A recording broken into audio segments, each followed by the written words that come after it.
Selanjutnya, inilah mitigasi resiko. Mitigasi resiko adalah menentukan rencana perlakuan tambahan yang diperlukan untuk pengelolaan risiko. Kemudian hasil tahapan ini adalah rencana mitigasi risikonya seperti apa. Nah, tindakan ditempuh adalah untuk memperkecil atau menghilangkan peluang risiko dan atau memperkecil atau menghilangkan dampak dari risiko ya. Jadi peluang risikonya terjadi ya, bukan risikonya yang kita hilangkan, tapi peluangnya itu kita perkecil. Kemudian dampaknya juga gitu sama kita perkecil agar tidak merugikan perusahaan yang sudah ditetapkan di awal mengenai KPI-nya yang ingin dicapai oleh perusahaan itu.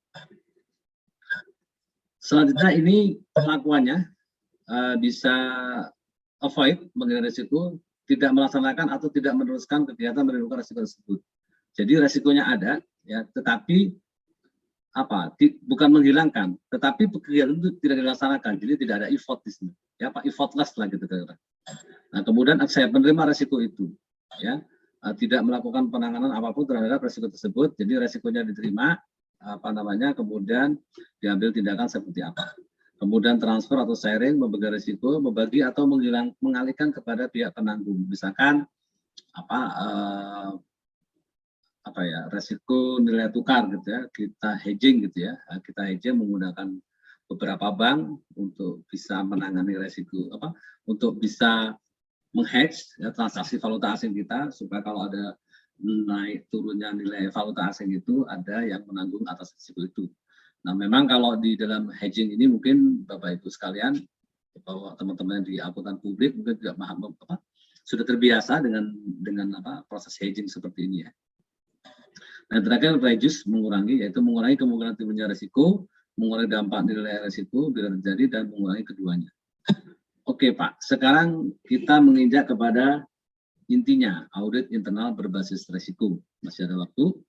Baik, pertama adalah audit internal berbasis risiko itu pengertian audit internal ya, adalah kegiatan yang independen objektif dalam bentuk pemberian keyakinan, assurance ya, activities dan consulting. Aktivitas yang dirancang untuk memberikan nilai tambah dan meningkatkan operasional sebuah organisasi atau auditi. Nah, kegiatan ini membantu organisasi atau auditi mencapai tujuannya dengan cara menggunakan pendekatan yang sistematis dan teratur untuk menilai dan meningkatkan efektivitas dari proses manajemen risiko, kontrol, pengendalian, dan tata kelola atau governance. Jadi, Bapak Ibu sekalian, mungkin kalau ada yang auditor internal sudah terbiasa seperti ini, jadi memang peran AI ya, auditor internal atau SPI, Satuan Pengawasan Internal saat ini, itu memang tidak hanya sebagai assurer ya, sebagai auditor gitu, assurer ya, auditor, evaluator dan seterusnya, tetapi sudah pada tahapan consulting sebagai konsultan ya, memberikan insight dan sebagainya, mengawal jalannya perusahaan tanpa harus terlibat dalam hal operasional. Itu adalah tugas yang sangat penting ya, penting dan berat yang harus dilakukan oleh seorang auditor internal ya, jadi oleh SPI atau SPI ya, Satuan Pengawasan Internal. Jadi itu peran audit internal sekarang itu sudah tidak hanya assurance tetapi juga sebagai consultant. Itu mengenai audit internalnya. Kemudian unitnya ya, unit audit internal adalah unit kerja dalam perusahaan yang menjalankan fungsi audit internal, dipimpin oleh kepala unit audit yang diangkat dan diberhentikan oleh direktur utama atas persetujuan Dewan Komisaris. Jadi ini sebegitu pentingnya peran audit internal, audit atau auditor internal di perusahaan itu. Ya, saya ketika resign dari BPKP masuk ke Petrokimia Gresik juga sama, harus mendapatkan persetujuan dari Komisaris Utama. Meskipun saat di fit proper oleh manajemen sudah dinyatakan lolos, tetap kami dilakukan interview atau fit proper juga oleh Komisaris Utama. Akhirnya dinyatakan lulus dan bisa bekerja sebagai kepala audit internal di PT Petrokimia Gresik. Nah, jadi itu dua hal penting. Apa itu audit internal, audit internal atau auditor internalnya, dan apa itu unit auditnya. Dua hal ini jadi memang tugasnya banyak audit internal. Kalau di saat terakhir di Petro itu kita sebagai counterpart gitu ya, perannya itu masuk peran consulting menghadapi semua auditor eksternal, apakah yang dari BPKP ya Pak Sugeng, juga dari BPK, juga dari KAP, dari dari pajak, bea cukai gitu ya. Itu semua yang mengawal itu adalah audit atau unit audit internal sebelum mereka semua berhubungan dengan unit-unit yang ada di perusahaan. Itu seperti audit internal dan unit audit internal, fungsi perannya di perusahaan. Nah, ini tugas dan tanggung jawabnya audit internal. Unit satu adalah menyusun dan melaksanakan rencana kerja, rencana program tahunan. Jadi ini kalau ada yang menamakan RAT, rencana audit macam-macam ya gitu ya. Kalau kami menggunakan program kerja pengawasan tahunan. Ini mengadopsi dari bukan mengadopsi, kami konsultan utama kami dalam hal manajemen risiko, governance itu selalu dengan BPKP, dengan Pak Sugeng inilah. Jadi ini kami mengikuti saran-saran dari mereka karena memang unit audit internal pun secara kelembagaan di perusahaan itu juga diukur tingkat kematangannya ya, melalui mekanisme metode ya, IAC ya, IACM, internal audit capability model. Alhamdulillah di kami ininya bagus, ini tingkat kematangannya di level 3 tanpa catatan. Kemudian berikutnya adalah menguji dan mengevaluasi pelaksanaan pengolahan intern dan manajemen risiko. Nah, jadi Bapak Ibu sekalian, mungkin kita kebayang gitu ya bahwa risk based audit itu ya mengaudit atas risiko itu. Gitu. Nah, nanti prosesnya ada, nanti akan kami sampaikan seperti apa risk based audit itu, meskipun dari Bapak Ibu semua juga sudah paham gitu ya. Jadi ini yang keduanya menguji dan mengevaluasi pelaksanaan pengolahan intern dan sistem manajemen risiko. Nah, jadi sebetulnya auditor di kami itu sebelum melakukan audit ya, nanti di skemanya akan saya sampaikan, itu selalu menguji sejauh mana efektivitas dari pengendalian internalnya itu dan sejauh mana efektivitas juga atas resiko yang sudah diidentifikasi, sudah ditetapkan dan sudah ada program mitigasi dan pengendaliannya, itu juga kita lakukan evaluasi pada saat kita melakukan audit kepada unit terkait. Berikutnya adalah melakukan audit atas efisiensi dan efektivitas di semua unit atau divisi. Ya, ini pasti begitu. Unit-unit yang cost center ya, kalau di kami ada unit OM, Operational and Maintenance, itu menjadi mandatory wajib setiap tahun kami audit, gitu ya, karena itu memang cukup signifikan terhadap capaian sebuah divisi, karena dari operasional dan maintenance itu nanti banyak biaya-biaya yang harus kita lakukan audit secara reguler, juga pengadaan gitu nantinya ya. Berikutnya adalah memberikan saran perbaikan yang objektif kepada unit yang diaudit ya, auditi. Jadi memang ini tugas utamanya auditor adalah memberikan saran rekomendasi yang implementatif ya, yang bisa dilaksanakan gitu lah kira-kira.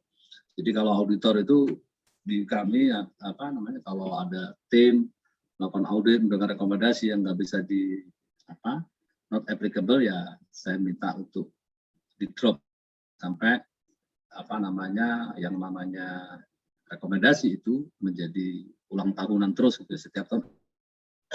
Oke, berikutnya adalah menyusun laporan hasil audit, tentu atas semua aktiviti kita susun laporannya dan disampaikan kepada direktur utama. Dan selanjutnya adalah menyusun laporan kegiatan dan disampaikan kepada direktur utama dan pihak terkait lainnya. Karena kami ada holding, setiap periode kami menyampaikan laporan kegiatannya, setiap bulan kami sampaikan laporan kegiatan kami kepada unit audit internal yang ada di holding kami. Kemudian ini tugas utama memonitoring tindak lanjut tertulis atau via forum BUD, SVP dan VP. Maksudnya bulan kami melakukan forum monitoring, memanggil semua unit untuk membahas rekomendasi yang sudah kami sampaikan, bagaimana tindak lanjutnya dan seterusnya. yaitu di depannya BUD lengkap, Dewan Direksi lengkap, kemudian semua SVP-nya atau GM-nya lengkap, dan VP-nya, manajernya lengkap kita undang setiap bulan untuk memastikan apabila masih ada rekomendasi-rekomendasi kita yang belum ditindaklanjuti. Kemudian memberikan saran perbaikan objektif kepada unit yang diaudit. Tentu ini juga bahasanya mungkin agak kualitatif, tapi dari rekomendasi dan saran akan terlihat bahwa apakah ini sarannya sifatnya personal atau memang organisasional, fungsional, dan seterusnya. Itu kita biasanya bisa membaca itu. Kalau sampai sifatnya personal, menyerang seseorang dan sebagainya, pejabat tentu kita hindari hal itu, karena memang saat ini fungsi auditor itu tidak lagi seperti itu, tetapi bagaimana dia mengawal jalannya perusahaan itu sampai bisa mencapai tujuannya. Oke, nah ini kalau kita mengenal Triad of Defense, gitu, saya kira ini juga sudah istilah yang sangat ini ya, sangat familiar. Triad of Defense ini memang di sini ada 3 pilar, corporate governance-nya, risk management, dan internal control. Ini memang pola lama ya. Sekarang perkembangannya sudah banyak sekali mengenai ini, tapi saya ingin menyampaikan di sini bahwa fungsi kita sebagai auditor internal itu ada di pilar ketiga itu, yaitu internal control. Ya, di sini jelas bahwa fungsi kita adalah assurance dan consultant. Ya, di sini lini pertahanan pertama yang meliputi manajer operasional sebagai pemilik kegiatan sekaligus pengelola risiko, ya, pilar pertama. Kemudian lini pertahanan kedua yang meliputi fungsi yang mengawasi risiko seperti fungsi manajemen risiko atau fungsi ketaatan. Jadi kalau di perusahaan itu di pilar kedua ini ada departemen sendiri yang menangani itu. Jadi atas semua risiko-risiko yang sudah diidentifikasi oleh pemilik risiko itu, termasuk mitigasi dan pengendaliannya itu diawasi oleh di pilar kedua ini, di departemen yang menangani manajemen risiko ini. Di kami namanya Departemen Tata Kelola Perusahaan dan Manajemen Risiko. Itu yang menangani itu, gitu ya. Dan yang terakhir adalah lini pertahanan ketiga yang yaitu fungsi audit intern yang memberikan keyakinan terhadap efektivitas tata kelola manajemen risiko dan pengendalian. Nah, proses inilah nanti yang bahas seperti apa sebetulnya manajemen risiko itu atau risk based audit itu diberlakukan dalam sebuah perusahaan. Jadi memang berproses seperti ini nanti akan kita tentukan bagaimana mekanisme audit yang harus kita lakukan. Nah, ini IBR adalah metodologi yang menghubungkan pengawasan intern dengan kerangka kerja manajemen risiko suatu organisasi yang tadi kita jelaskan di awal. Nah, kegiatan tersebut memungkinkan untuk memberikan keyakinan memadai bahwa proses manajemen risiko telah mengelola risiko secara efektif berdasarkan tingkat risiko yang dapat diterima oleh suatu organisasi. Makanya nanti di dalam proses IBR ini pengelolaan risiko itu harus selalu diukur ya, diukur tingkat kematangannya. Ya, nanti ada polanya, ada ini tingkat kematangan 1, 2, 3, 4, 5 gitu ya. Nanti itu di perusahaan akan menentukan itu. Nah, biasanya itu bisa dilakukan secara self ya oleh unit terkait, diawasi oleh unit manajemen risikonya, kemudian nanti ditentukan seberapa besar tingkat maturity daripada risiko itu. Kemudian IBR fokus pada 2 hal, yaitu respon terhadap masing-masing risiko dan proses manajemen risiko yang digunakan untuk menilai, merespon, memantau respon, dan melaporkan risiko kepada wujud pimpinannya seperti apa. Jadi tadi yang kami sampaikan tadi itu bagaimana mekanisme identifikasi sampai dengan pengelolaan risiko itu terlibat dan siapa saja yang dilibatkan dan siapa saja yang bertanggung jawab atas risiko yang sudah diidentifikasi oleh teman-teman di unit pelaksananya itu. Oke, ini adalah tahapan audit internal risiko. Tahap pertama adalah kemudian tahap kedua adalah penyusunan PKPT, dan tahap ketiga penugasan individual auditnya seperti apa.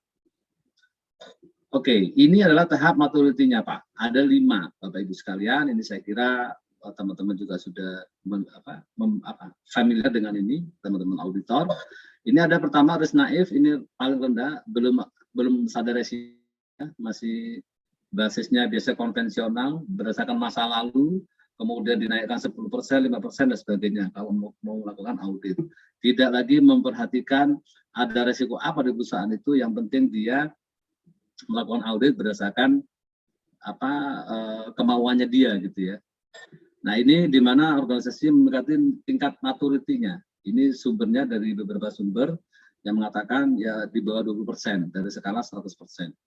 Kemudian risk aware, sudah mulai sadar risiko, tapi ini organisasi memiliki tingkat maturity-nya 20-40%. Ya kan, kalau sebetulnya kalau di BPKP menggunakan 1, 2, 3, ya. Kemudian yang ketiga risk define, sudah sadar risiko dan risiko terdefinisi dengan baik, di mana organisasi memiliki tingkat maturity 40-60% skala 100%. Kemudian risk manage, ini sudah sadar risiko dan tercipta dan risiko sudah terkelola dengan baik. Ini tingkat maturity-nya 60-80% dan skala 100. Yang terakhir adalah risk enable, budaya sadar risiko optimal dan manajemen risiko sudah menjadi alat pemampu keunggulan organisasi pencapaian sasaran. Ini memiliki tingkat maturity 80% sampai dengan 80% ya, sampai dengan 100%. Nah, jadi ini gambarannya gitu ya. Tapi saya ingin menyampaikan lagi bahwa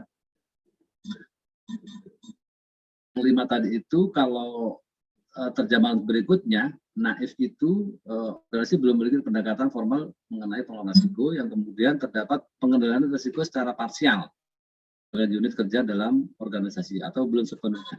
Nah, kemudian strategi yang ketiga ini, divine ini, strategi pengelolaan risiko telah ditetapkan dan selera risiko telah didefinisikan dan jelas.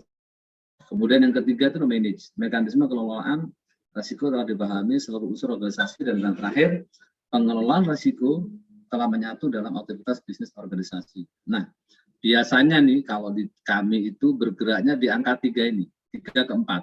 Jadi between antara define dengan manage gitu ya. 3, 3,5 dan sebagainya. Nah, kalau sudah angkanya segitu tuh, itu audit internal atau SPI itu bisa langsung mengambil semua risiko itu untuk dijadikan sebagai bahan penyusunan program kerja pengawasan tahunan. Ya. Nah, yang berlaku itu seperti ini. Modified and combined model suitable for Indonesian state-owned, ya, maksudnya di BUMN.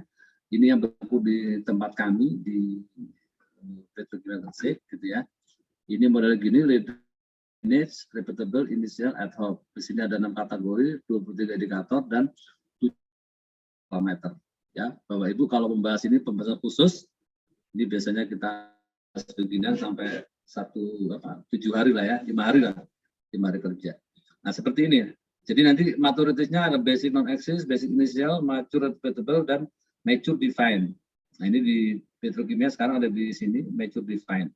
Kemudian advanced manage dan advanced optimize. Ini adalah tingkat kematangan. Ini penting untuk memastikan bahwa risk based audit kita bisa berjalan. Nah, berbasis ini Bapak Ibu sekalian, maka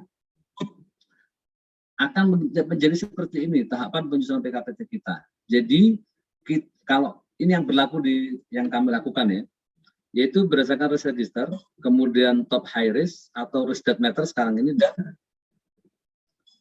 ada lagi satu ini, ada arahan dari komisaris, arahan direksi, temuan berulang, evaluasi internal dari unit audit internal atau SPI. Risk register adalah suatu daftar yang menunjukkan seluruh risiko yang dihadapi ya. Tadi yang saya sampaikan di depan itu dikumpulkan dalam satu risk register. Sedangkan top high risk-nya adalah, let's say di risk register itu ada katakanlah 1000 resiko, maka top high risk ada berapa?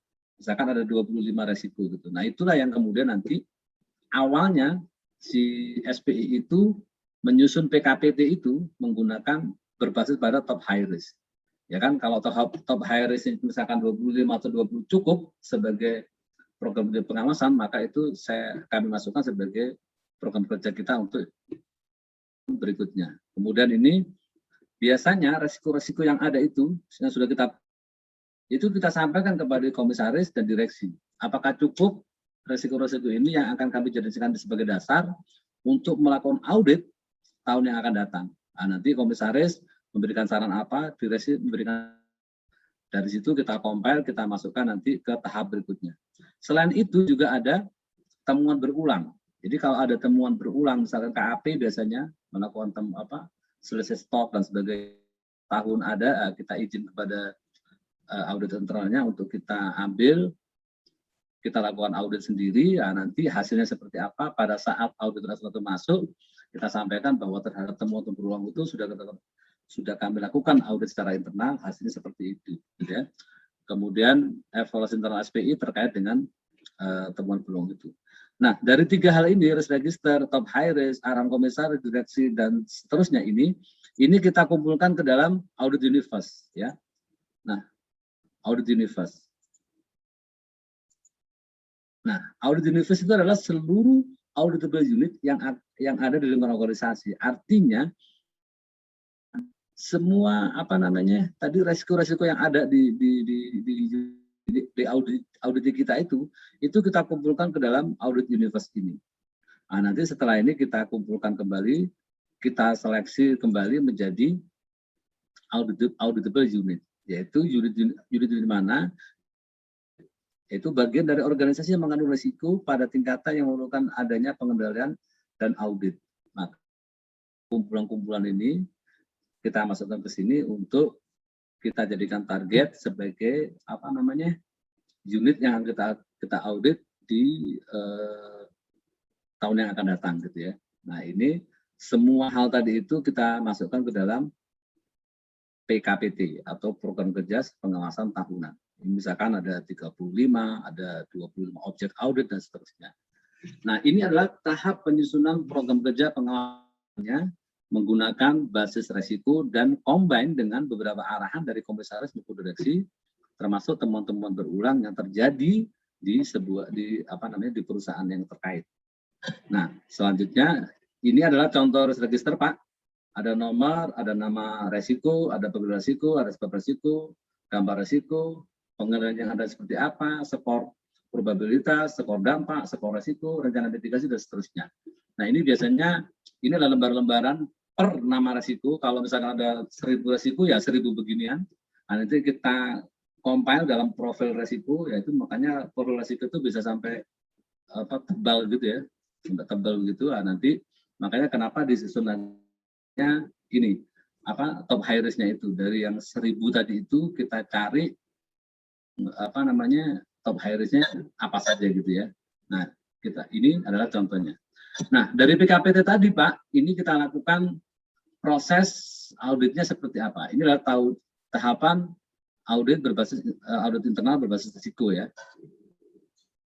Oke, ini adalah penyusunan audit program seperti biasa. Kemudian kita persiapan dan pelaksanaan audit. Kemudian penyusunan strategi audit. Nah, di sini Pak, di step kedua, kita biasanya kami yang kami lakukan adalah melakukan internal control questionnaire, gitu, ICQ, meminta kepada mereka secara list gitu ya, misalkan bagaimana organisasi Anda, bagaimana tupoksi dan sebagainya itu dari semua dokumen-dokumen yang ada, itu kita buat internal control questionnaire dengan pertanyaan tertutup, ya enggak begitu, nanti kita simpulkan efektif atau tidak efektif.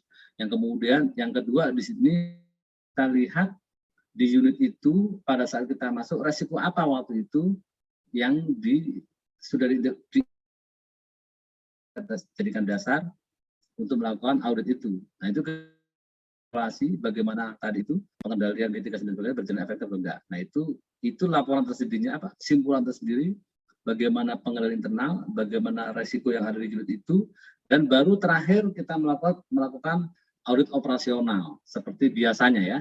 Seperti biasanya nanti kalau sudah audit ya nanti kita masuk ke dalam kertas kerja audit, kemudian penyampaian kerja audit saya kira itu wajar, kemudian tanggapan auditi ya seperti apa, kemudian kalau sudah ditanggapin, sudah ada respon dari auditi, kita compare, nanti kita susun dalam laporan hasil audit, kemudian kita sampaikan ke direktur utama, ya kan? Kemudian atas laporan hasil audit itu tentu di situ atributnya sebagaimana biasa ada kriteria judul temuan, kondisi, kriterianya apa, sebabnya apa, akibatnya apa, kemudian rekomendasi apa, dan tanggap kondisi, kriteria, sebab, kemudian akibat, tanggapan audit, kemudian baru ini apa namanya rekomendasi kita apa. Itu kita tuangkan ke dalam laporan hasil audit yang kita sampaikan kepada direktur, kalau di kami kepada direktur utama. Sorry. Nah, nanti di sini terakhir kita melakukan monitoring tindak lanjut atas semua rekomendasi yang sudah kita berikan dalam laporan itu. Ini adalah proses pelaksanaan audit internal berbasis risiko yang dilakukan di perusahaan kami. Gambaran besarnya ini seperti ini. Nah, simpulan dari diskusi itu adalah seperti ini kira-kira.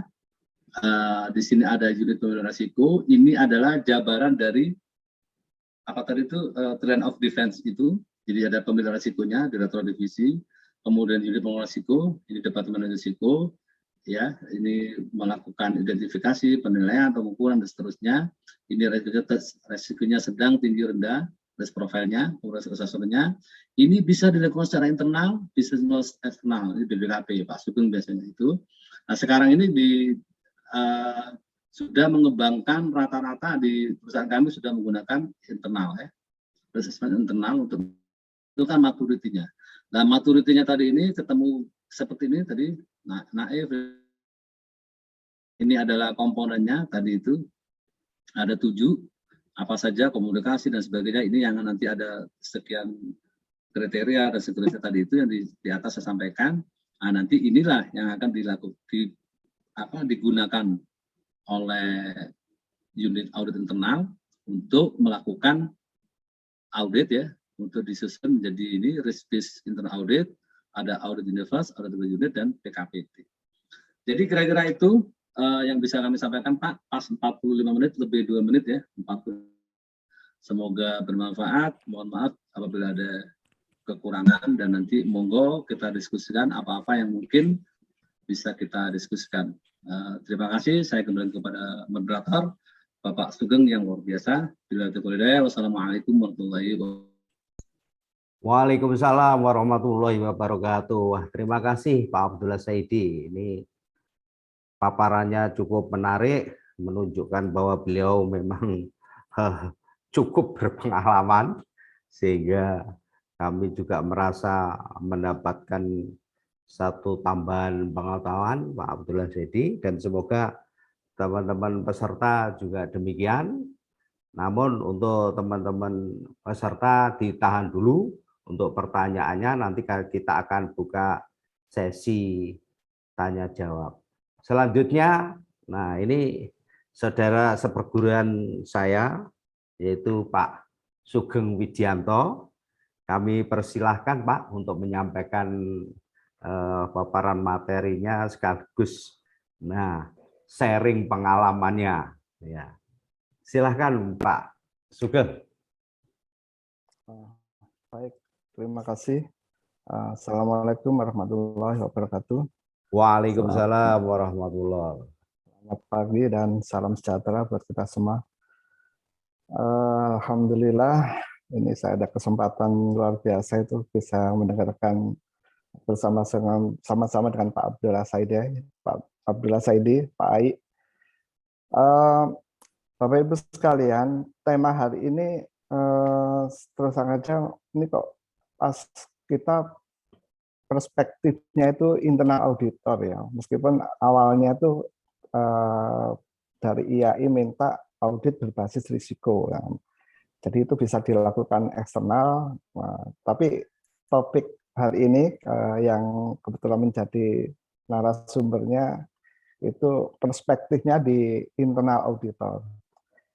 Jadi bisa sangat ya bukan sangat mungkin, memang standarnya relatif satu, ya, sama, ya, dan referensinya biasanya dari IIA. Baik Bapak sekalian, namun demikian saya coba untuk menyampaikan dari perspektif di praktek di pemerintahan, ya, khususnya di pemerintahan daerah.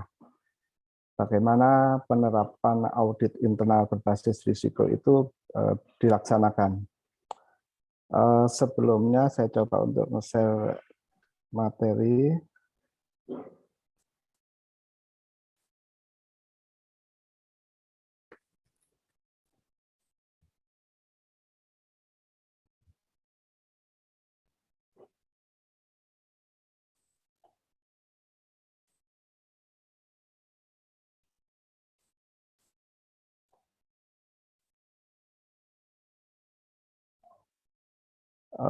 Apa sudah bisa dilihat Bapak Ibu sekalian?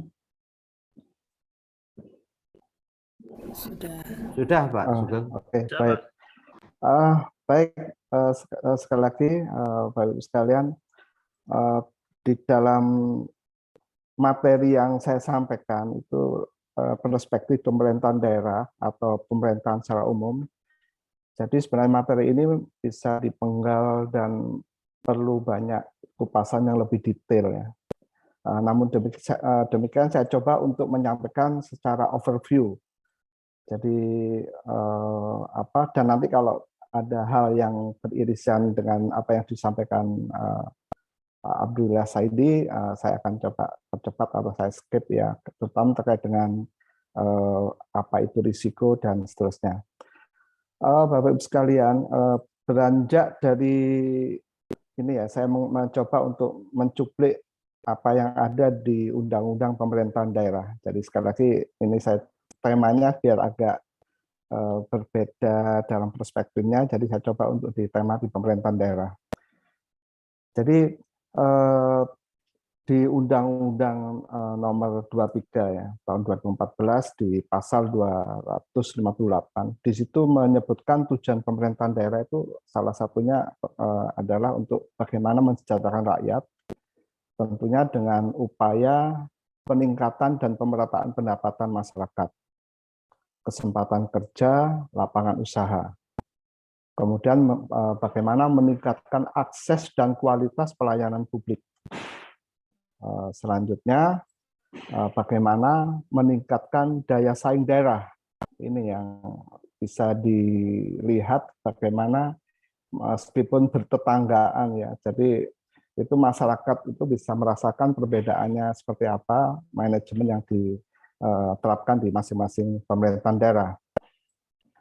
Bapak-Ibu sekalian, yang masih kuat di ingatan kita, ini saya coba mencuplik di rapat koordinasi nasional terkait dengan pengawasan internal pemerintah daerah ya, bahwa ada tuntutan ya dari publik masyarakat kita yang selama ini dirasakan itu adalah anggaran dilihat apakah itu APBN, APBD gitu ya, itu sangat tinggi ya, meningkat dan terrealisasi ya.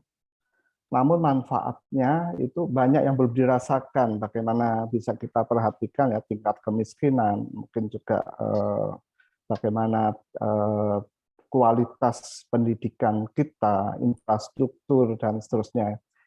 Jadi rasa-rasanya manfaat atau hasil itu belum banyak dirasakan. Hanya semata-mata kegiatan itu telah selesai dilaksanakan, tingkat penyerapan anggaran tinggi, itu kesannya itu sampai sebatas itu. Belum ada rasa ya. Nah, untuk itu sebenarnya pimpinan atau manajemen organisasi itu selalu berorientasi pada pencapaian tujuan organisasi ya. Pastilah berorientasi ke sana dia. Sehingga hambatan dalam pencapaian tujuan menjadi hal yang perlu diperhatikan bagi pimpinan organisasi. Dengan penerapan manajemen risiko, pimpinan ingin memperoleh keyakinan bahwa hambatan yang mungkin timbul pencapaian tujuan telah dikelola dengan baik pada level yang dapat diterima. Di sisi lain, nah ini peran auditor internal ya, itu masih banyak bersifat konvensional, yang masih berbasis pengendalian atau control based audit, yang lebih fokus atau difokuskan pada peningkatan kualitas pengendalian berdasarkan penilaian atau standar auditor. Pengawasan internal berbasis risiko itulah diharapkan ya ini sebagai model pendekatan yang bisa mengintegrasikan pengawasan internal ke dalam proses manajemen risiko yang dibangun oleh organisasi, sehingga pengkomunikasian proses dan hasil pengawasan lebih mudah dipahami.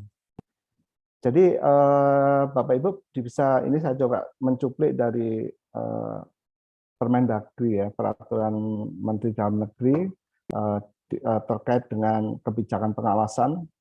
Ini saya ambil di Permendagri nomor 23 tahun 2020 tentang rencana pembinaan dan pengawasan di penyelenggaraan pemerintahan daerah di tahun 2021. Di sini saya ingin menyampaikan bahwa bagaimana tuntutan pada internal auditor. Jadi kalau di pemerintahan daerah itu kita kenal dengan inspektorat daerah. Di sini kalau kita perhatikan diharapkan ada pemeriksaan kinerja misalnya. Jadi inspektorat daerah dituntut pemeriksaan kinerja karena terkait dengan bagaimana mengawal pencapaian program atau hasil manfaat itu bisa dirasakan publik. Maka di sini ada kebijakan pengawasan agar pengawasan pemeriksaan atas yang tercantum dalam RPJMD ya, Rencana Pembangunan Jangka Menengah Daerah dengan program dan sasaran yang memiliki risiko tinggi. Nah, jadi upaya atau pendekatan pilihan objek termasuk juga jenis pemeriksaan supaya bisa memberikan tadi ya masukan buat pemerintahan atas kualitas atau kinerja pembangunan itu dengan melihat program atau kegiatan yang memiliki risiko tinggi. Ini latar belakangnya kenapa pendekatan PIPR itu harus diterapkan mau nggak mau. Kemudian di sisi lain, bagaimana kualitas upaya meningkatkan pembinaan kapabilitas APIP. Jadi APIP di sini aparat pengawas internal pemerintah. Di sini pun ditekankan bagaimana peningkatan kualitas pemahaman terhadap manajemen risiko. Nah, Bapak-Ibu sekalian, sebelumnya ingin saya sedikit memberikan gambaran ya terkait dengan perkembangan pendekatan audit internal. Ini ada beberapa generasi ya. Sekarang itu kalau menurut referensinya itu sudah di generasi keempat ya. Jadi generasi yang pertama itu yang kita kenal dengan control base, generasi kedua proses base, dan generasi ketiga risk base yang sekarang risk management base. Kalau kita perhatikan yang pertama sasaran untuk yang control base itu fokus pada kepatuhan atau pada peraturan atau pedoman atau standar, sedangkan fokusnya mengidentifikasikan penyimpangan atau kesalahan, pendekatannya pakai audit kepatuhan, dan pengujian uji substantif dan kepatuhan secara statistik. Kemudian baru rekomendasi. Sedangkan di generasi berikutnya yang sekitar tahun 80-an ya, itu sasarannya sudah mengarah kepada efektivitas dan efisiensi. Jadi kita kenal dengan biasanya istilah audit operasional. Jadi fokus identifikasinya terkait dengan gap antara proses kini dengan best practice yang praktek yang terbaik ya. Kemudian pendekatannya masih membandingkan proses berjalan dengan best practice. Kemudian ada pengujian hampir sama ya. Nah, mungkin yang nanti titik beratnya adalah di generasi ketiga dan empat ya, risk base dan risk management base ya. Ini nanti memang sasaran dari kegiatan audit diharapkan bisa menilai efektivitas kegiatan manajemen risiko untuk mencapai tujuan organisasi. Fokusnya gap pada efektivitas manajemen risiko saat ini yang dengan yang diharapkan ya. Pendekatannya seperti sama ya tadi yang disampaikan Pak Abdul Saidi, bagaimana memahami tujuan, karena dengan memahami tujuan itu bisa diidentifikasikan bagaimana mereka menyusun risiko atau mengidentifikasi risikonya, termasuk sampai menganalisis tingkat toleransi yang risiko seperti apa yang bisa diterima dengan cara membangun berbagai kegiatan pengendalian. Jadi ini sekedar gambaran bagaimana pendekatan audit intern yang selama ini ya. Nah, saya juga coba mencuplik di dalam PP 60 tahun 2008 karena ini menjadi rujukan ya bagaimana internal auditor khususnya aparat pengawas internal pemerintah APIP, bahwa pengawasan intern adalah seluruh proses kegiatan audit, review, pemantauan, evaluasi, dan kegiatan pengawasan lainnya berupa asistensi, sosialisasi, konsultasi terhadap penyelenggaraan tugas dan fungsi organisasi dalam rangka memberikan keyakinan yang memadai bahwa kegiatan telah dilaksanakan sesuai dengan tolak ukur yang telah ditetapkan secara efektif dan efisien untuk kepentingan pimpinan dalam mewujudkan kepemerintahan yang baik. Jadi di sini di PP 60 bahwa pengawasan intern yaitu yang dilaksanakan oleh inspektorat itu pada dasarnya ada dua ya, assurance yaitu yang berupa memberikan garansi dengan jenis audit, review, pemantauan, evaluasi, dan consulting atau pengawasan lainnya yang pada akhirnya diharapkan bisa memberikan ini ya saran ya bagaimana pencapaian tujuan bisa dilaksanakan secara efektif dan efisien. Nah, itu kata-kata efektif dan efisien itu artinya memastikan hasil manfaat dari program-program yang dirancanakan oleh pemerintahan itu bisa dirasakan oleh masyarakat kita. Kemudian di satu sisi juga di dalam auditor internal pemerintah kita juga punya yang namanya standar audit AIP, ya, Asosiasi Auditor Internal Pemerintah Indonesia ya. Di sini juga mendefinisikan hampir sama ya dengan yang ini referensinya juga dari IIA ya. Jadi pada dasarnya kegiatan ini membantu organisasi atau audit mencapai tujuan dengan cara menggunakan pendekatan yang sistematis dan terukur untuk menilai dan meningkatkan efektivitas dari proses manajemen risiko, kemudian pengendaliannya, sampai dengan termasuk tata kelolanya. Jadi mungkin istilah yang sering kita dengar GRC ya, governance, risk, dan control ya.